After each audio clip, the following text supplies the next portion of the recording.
Hello नमस्कार दोस्तों। मैं विजय कुमार एम्स गुवाहाटी में अभी नर्सिंग ऑफिसर हूँ। ये महिपाल दान ये भी नॉर्सेट 9 में सिलेक्ट हुआ है।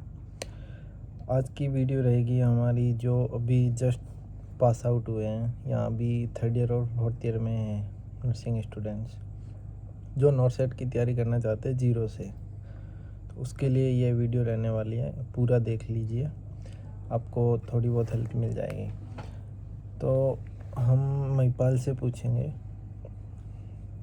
कि यदि कोई स्टूडेंट जीरो से शुरू करना चाहता है एक नॉट सेट की प्रिपरेशन, कि अभी अभी पास आउट हुआ है, कि थ्योरी कैसे करना है, थ्योरी के बाद क्या करना है, टेस्ट सीरीज कैसे कहाँ से लेना है और मॉक टेस्ट कहाँ से देना है, तो महिपाल सर से पूछेंगे हम स्टेप बाय स्टेप।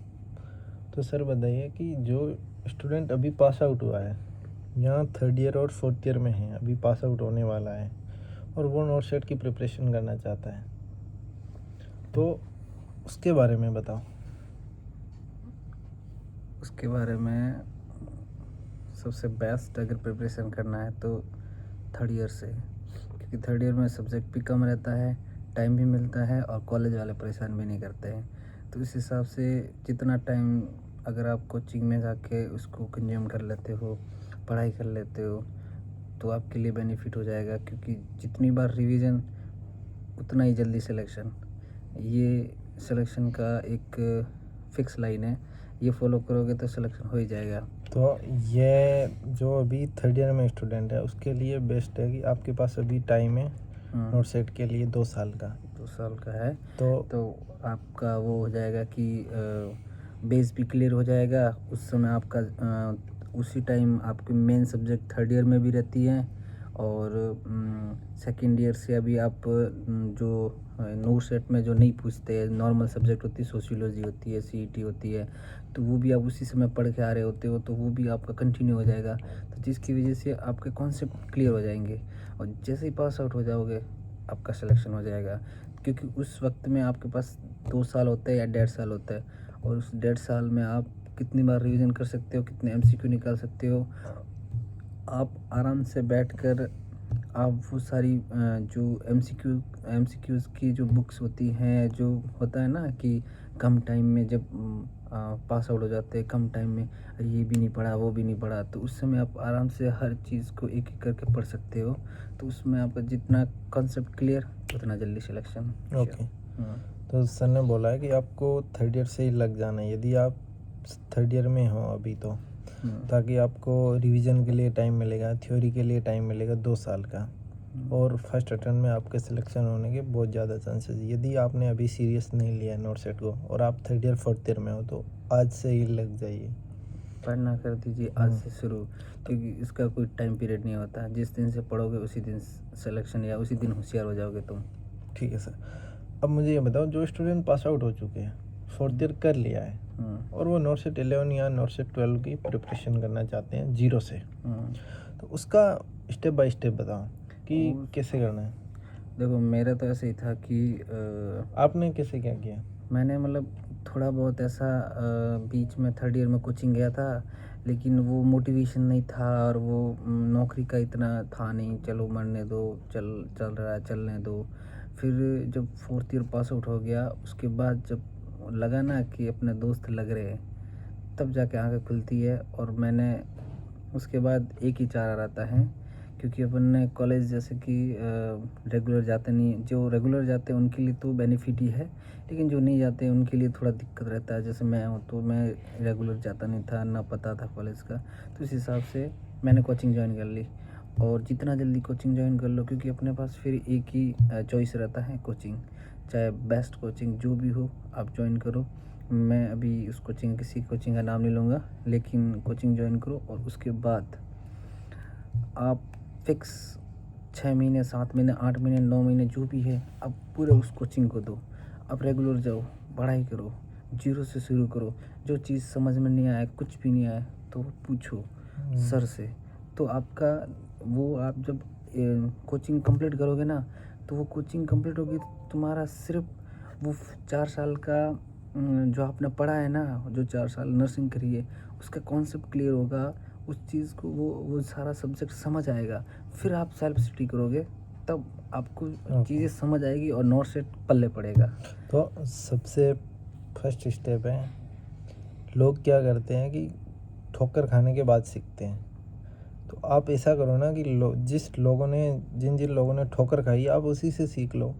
आपका वो टाइम बच वो जाएगा। टाइम बच जाएगा। ये बेस्ट उसी टाइम। का एक ही रास्ता है कि आपको आज से ही लग जाना है, आज से ही नोट सेट को सीरियस लेना है। और सबसे पहला स्टेप है, आपको पूरी की पूरी थ्योरी क्लियर करनी है। आपकी थ्योरी और कॉन्सेप्ट क्लियर नहीं है तो नोट सेट क्रैक नहीं होगा। मैंने थर्ड ईयर में स्टार्ट की थी कोचिंग, और जैसे ही मेरा फोर्थ ईयर हुआ, मेरा फर्स्ट अटेम्प्ट में सिलेक्शन हुआ ऑल इंडिया 1500। तो मैंने वो गलती नहीं की जो लोग करते हैं कि पास आउट होने के बाद में तैयारी करेंगे, फिर 1 साल नहीं होता है, 2 साल नहीं होता है, फिर और ज़्यादा मेहनत करते हैं तो फिर उनका सिलेक्शन होता है। तो यदि आप थर्ड ईयर फोर्थ ईयर में हो तो अभी ये गलती मत कीजिए। तो सबसे पहला स्टेप था थ्योरी क्लियर करना। थ्योरी क्लियर करने में आपको 4 से 5 महीने लगेंगे। नंबर 2 चीज़ देखो, और उसी थ्योरी के साथ साथ अब कोचिंग में आ गए हो तो वो MCQ टेस्ट सीरीज जो भी कोचिंग है वो सब करवाती है। तो बस उसी कोचिंग की टेस्ट सीरीज़ को पकड़े बैठो और टेस्ट देते रहो। फिर उसमें नंबर कम भी आए तो भी उसमें वो नहीं है कि नहीं यार मेरा रैंक कम आ रहा, मेरा वो बस उस जितने नंबर आए ना, तो अगले टेस्ट में उससे कम नहीं होना चाहिए, चाहे आधा नंबर बढ़ो या 1 नंबर बढ़ो, इतना वो होना चाहिए।